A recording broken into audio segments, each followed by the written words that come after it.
mean, so far so good. Sometimes I have to educate him a little bit. You know, I don't know. I think probably the hardest thing for him, he mentioned to me the other day that his sleep schedule's changed a little bit. And I just tried to explain to him that, yeah, you know, in coaching, I'm always very wary of coaches that talk about how little they sleep or what time they get up and do stuff. I know there's a lot of people in this state that probably work a lot harder than guys coaching a children's game.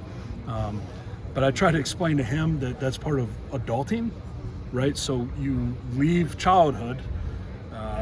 There's a time to put away childish things. That's right now. Now you are joining the adult, normal human population, and you have to do what you have to do, right? It's not about what you want to do anymore. So I think that's probably been the biggest adjustment just from a sleep standpoint. As far as handling the responsibilities of what we're giving him, yeah, I mean, come on. He is who he is. He knocks it out of the park. It's great to have around. So have you seen an impact in terms of confidence that Cade has kind of instilled in the rest of the offense? You know, I think that what I've seen is confidence grow from every spot. And confidence comes from preparation, right? So I've seen every group, every single position group, every single player gaining that confidence because as you prepare, as you do the work, the confidence in your abilities should come. And then hopefully as a unit that comes together and you have some confidence as a unit, but it doesn't happen until the individuals are doing it first. You were mentioning doing the same things back in the spring, just doing it better. What gives you hope that this year is going to be different than the last two? Well, you know, football is a simple game. It hasn't changed very much. If you're going to defeat zone coverage in the passing game, you're probably going to need to play spacing and timing. If you're going to defeat man coverage, you're going to need to create some leverage, and you're going to have an accurate quarterback. If you're going to run the football or throw it, you better block people. Okay, so when I talk about doing the same things better, it's because there is no other way. There is no other way, right? You run the plays you run because those are the plays that everyone runs, right? We're not going to reinvent the wheel here.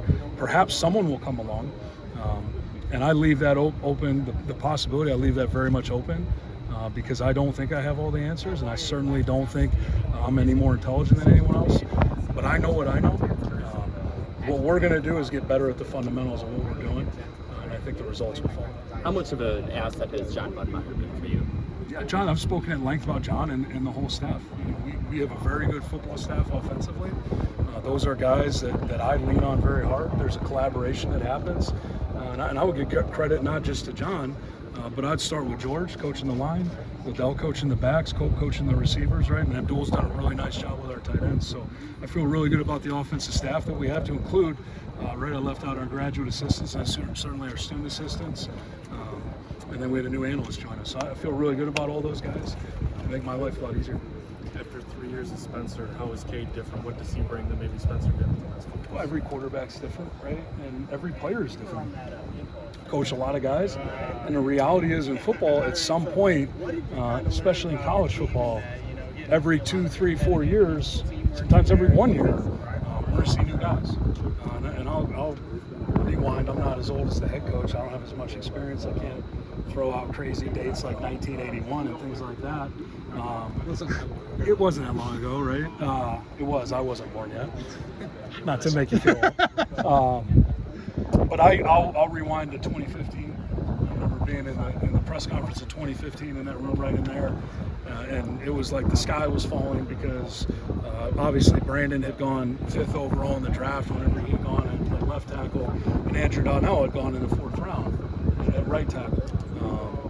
And I remember being a little bit actually put off by the questions. It surprised me because I thought this is what happens in college football. The guys graduate, and then no matter how good they were, new guys come in, right? So this is what we do.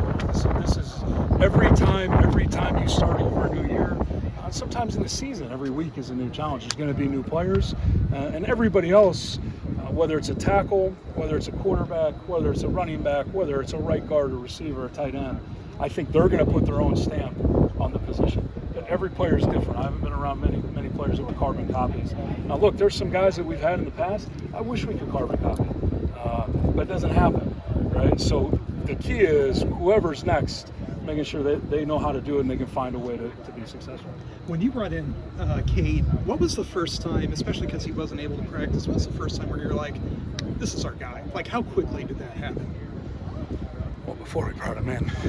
Yeah, because I would hope if we didn't find that out till we brought him in, that would have been a scary movie. Right.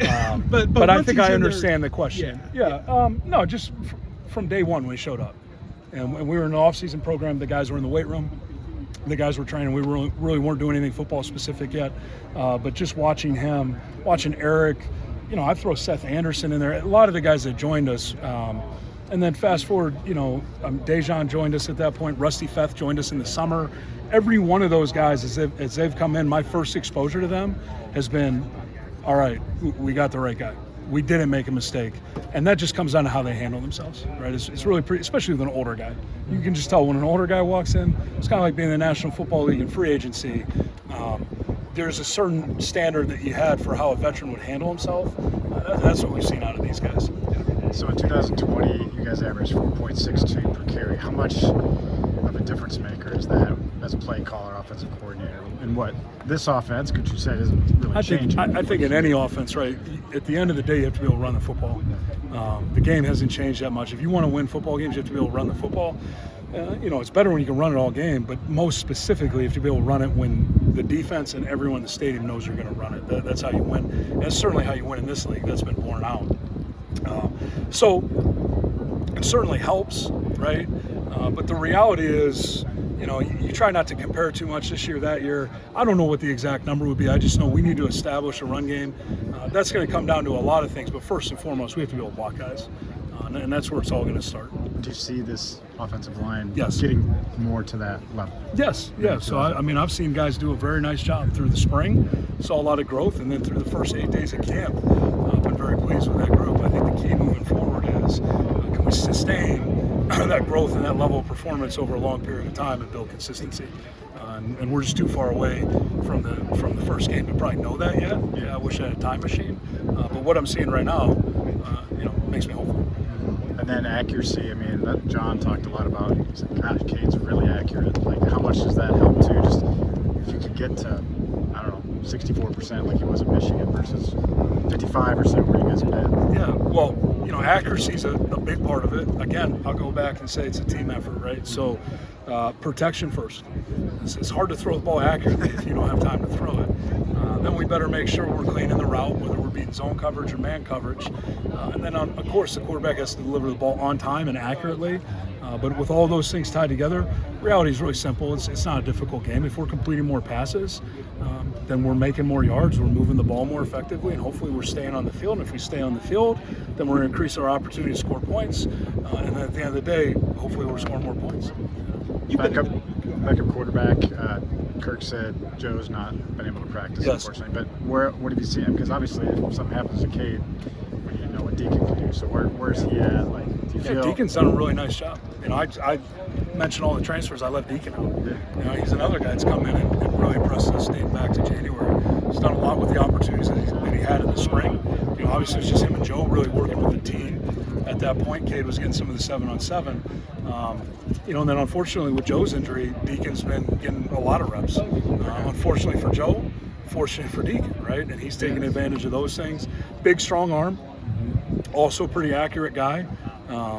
And I've been impressed with what he's done so far, So it gives me confidence. And the good news about last season is, the December situation, probably not what any of us would hope for as far as what ended up transpiring.